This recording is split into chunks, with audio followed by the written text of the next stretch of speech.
Assalamualaikum warahmatullahi wabarakatuh. Perkenalkan kami dari kelompok 1 yang beranggotakan saya Faiza Hanifah Wijaya dan rekan saya Istiqlal Muhammad Ajhar Hidayatullah.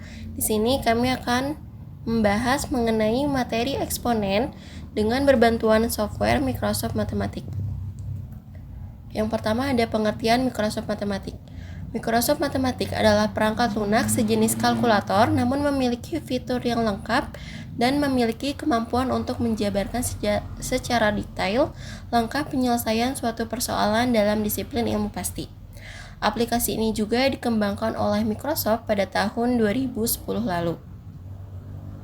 Salah satu keistimewaan dari program ini adalah cepat dan disediakan secara gratis oleh Microsoft Corporation. Selanjutnya, ada pun kelebihan dari Microsoft Matematik. Yang pertama, software ini bisa didapat secara gratis dari website Microsoft. Yang kedua, mencakup banyak bidang dalam matematika. Yang ketiga, cara penggunaan yang mudah dan tampilan menarik. Yang keempat, dapat digunakan dalam penyelesaian masalah matematika, kimia, bahkan fisika. Yang kelima, ukuran software yang kecil. Yang keenam, panduan dalam menyelesaikan perhitungan secara langkah demi langkah dan interaktif. Yang ketujuh, dilengkapi dengan database rumus penting hingga lebih dari 100 rumus yang sering digunakan dalam perhitungan. Yang kedelapan, akurat dalam memberikan hasil yang diperoleh dari perhitungan. Dan yang kesembilan, memiliki unit conversion tool yang lengkap meliputi panjang, luas, volume, berat, temperatur, tekanan, energi, daya, kecepatan, waktu, dan masih banyak lagi. Adapun kekurangan dari Microsoft Matematik ini. Yang pertama, dalam beberapa perintah tidak ditunjukkan bagaimana cara penyelesaiannya. Yang kedua, tidak dapat digunakan oleh operating system selain Windows. Dan yang ketiga, hanya berfungsi di formatnya. Selanjutnya, ada langkah mendownload Microsoft Matematik ini. Langkah pertama, kita membuka Google, lalu kita ketik download Microsoft Matematik.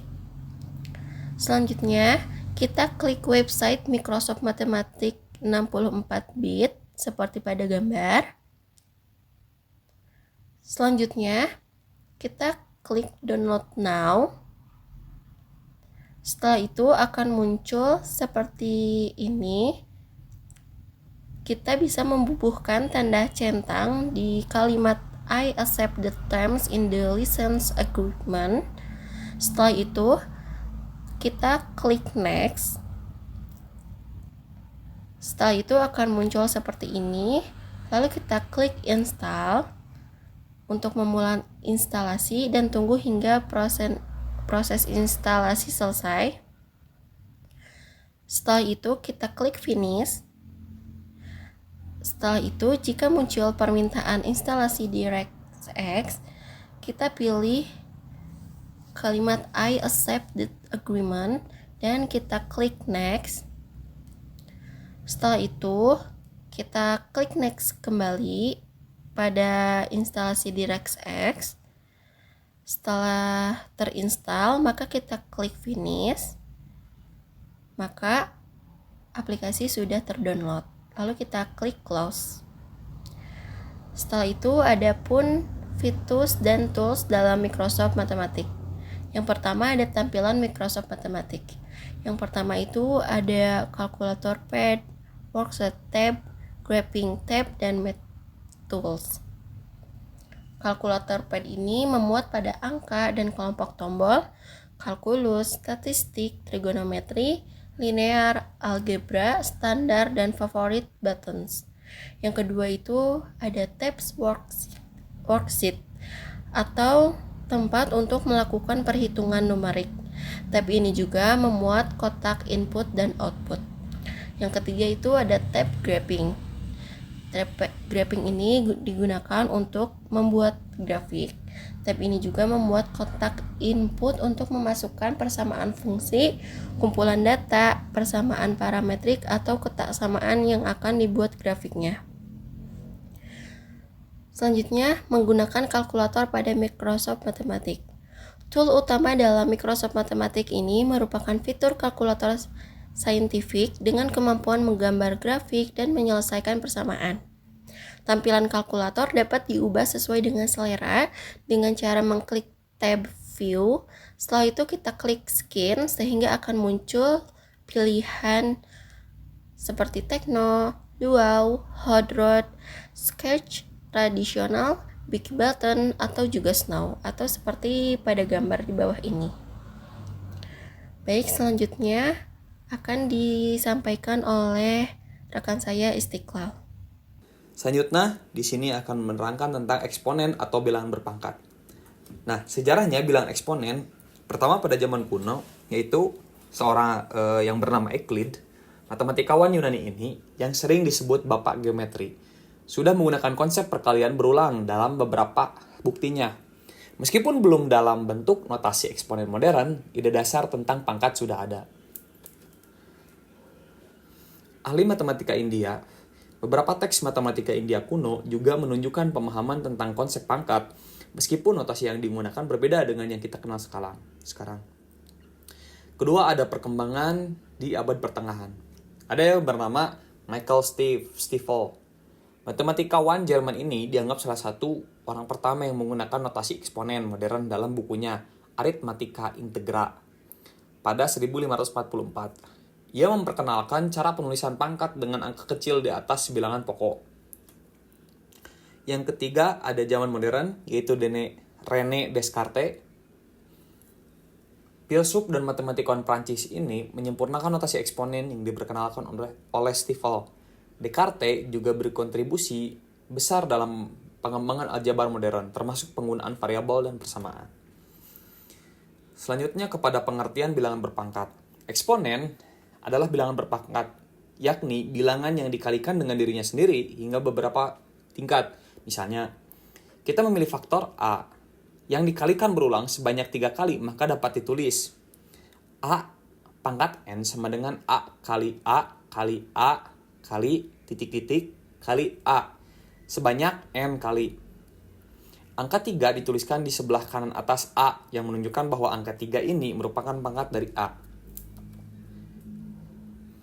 Bilangan berpangkat bisa terdiri atas bilangan dengan pangkat bulat positif atau disebut bilangan asli, bilangan dengan pangkat bulat negatif, terus bilangan dengan pangkat 0, bilangan dengan pangkat rasional, dan bilangan dengan pangkat real. Selanjutnya ada sifat-sifat eksponen. Yang pertama, pangkat penjumlahan. Jika ada perkalian eksponen dengan basis yang sama, maka pangkatnya harus ditambah. Bisa dituliskan sebagai berikut. A pangkat M dikali A pangkat N sama dengan A pangkat M ditambah A pangkat N. Contoh, A pangkat 4 dikali 2 pangkat 2 sama dengan 2 pangkat 4 ditambah pangkat 2 sama dengan 2 pangkat 6 sama dengan 64. Terus ada juga contoh pangkat pengurangan. Jika ada pembagian eksponen dengan basis yang sama, maka pangkatnya harus dikurang. Bisa dituliskan sebagai berikut. A pangkat M dibagi A pangkat N sama dengan A pangkat M dikurang A pangkat N. Contoh, 2 pangkat 5 dibagi 2 pangkat 3 sama dengan 2 pangkat 5 dikurang 2 pangkat 3 sama dengan 2 pangkat 2, yaitu sama dengan 4. Ada juga pangkat perkalian. Jika ada bilangan berpangkat yang dipangkatkan lagi, maka pangkatnya harus dikali. Bisa dituliskan sebagai berikut.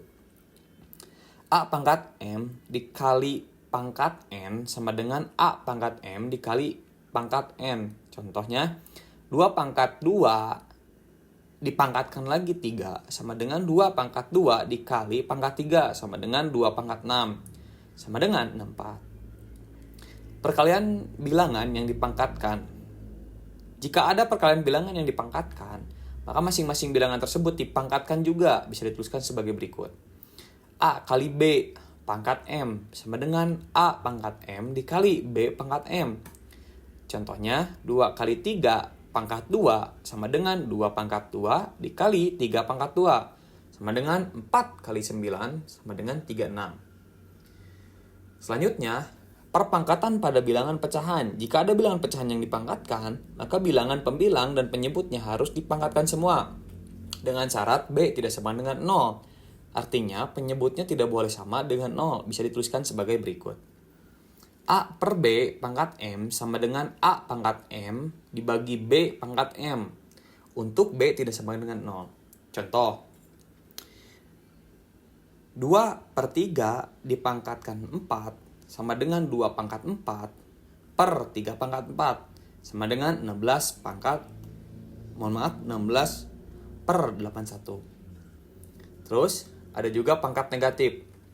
Jika ada bilangan berpangkat negatif, maka nilainya sama dengan 1 per bilangan eksponen tersebut, namun pangkatnya menjadi positif. Bisa dituliskan sebagai berikut. A pangkat negatif N sama dengan 1 per A pangkat N. Yang ketujuh, ada pangkat pecahan. Jika ada bilangan berpangkat yang diakarkan, maka pangkat dari akarnya dapat ditulis menjadi penyebut dari pangkat bilangannya. Bisa dituliskan sebagai berikut. N akar A pangkat M sama dengan A pangkat M per N. Contohnya,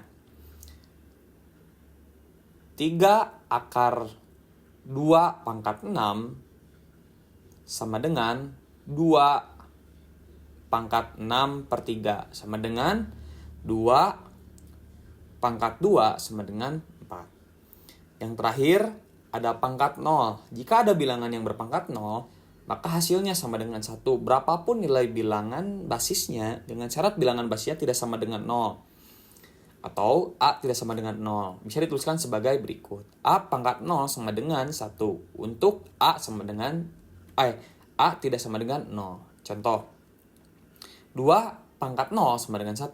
7 pangkat 0 sama dengan 1. Bilangan berapapun, jika A tidak sama dengan 0, maka hasilnya adalah 1. Baik, selanjutnya di sini saya akan mengaplikasikan soal eksponen ke dalam software Microsoft Matematik. Yang pertama, kita buka terlebih dahulu software Microsoft Matematiknya. Setelah itu akan muncul tampilan utama seperti ini. Selanjutnya terdapat 3 tampilan di atas, yaitu tab Home, tab Insert, dan tab View. Untuk yang tab Home, di sini kita bisa gunakan Tools, dan sebelah kiri juga di sini terdapat kalkulator pads, dan gak kalah penting juga kita di sini terdapat worksheet atau lembar kerja yang digunakan untuk mengetik suatu persoalan matematis. Dan di sini juga terdapat graphing. Di sini kita bisa membuat grafik baik itu 2 dimensi ataupun 3 dimensi. Selanjutnya pada tab Insert, di sini terdapat matriks, variabel, dan juga dataset. Selanjutnya di tab View, di sini terdapat Skins, yaitu tampilan kalkulator pad yang bisa diganti sesuai dengan selera kita. Selanjutnya juga ada color schemes. Di sini kita juga bisa mengganti warna untuk worksheet, yaitu warna black, blue, dan silver. Baik, selanjutnya kita kembali pada menu Home. Langkah pertama untuk persoalan eksponen, yang pertama kita klik Formulas and Equation. Setelah itu kita klik Laws of Exponent. Sebelumnya di sini juga terdapat beberapa rumus, yaitu tentang algebra, geometri, trigonometri, fisik, dan lain sebagainya. Karena kami mengambil materi eksponen, maka kita klik Laws of Exponent. Maka akan muncul beberapa rumus yang bisa kita gunakan. Untuk contoh, saya akan mengambil rumus yang pertama, yaitu dengan cara klik dan copy. Setelah itu kita salin di dalam worksheet-nya. Tempel, paste. Selanjutnya kita hapus bagian ruas kanan dan sama dengannya juga kita hapus. Setelah itu kita substitusikan. Untuk contoh saya substitusikan absisnya yaitu 4.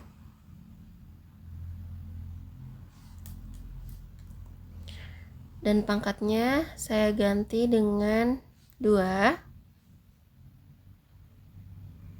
Setelah itu absisnya 4 dan pangkat ininya kita ganti 5. Setelah itu kita klik enter, maka akan muncul hasil atau outputnya. Kita juga bisa melihat solusi atau tahapan-tahapan solusinya, yaitu dengan klik solution steps, maka akan muncul seperti ini. Kita bisa hapus untuk soal berikutnya. Saya ambil contoh kembali dengan menggunakan rumus yang kedua.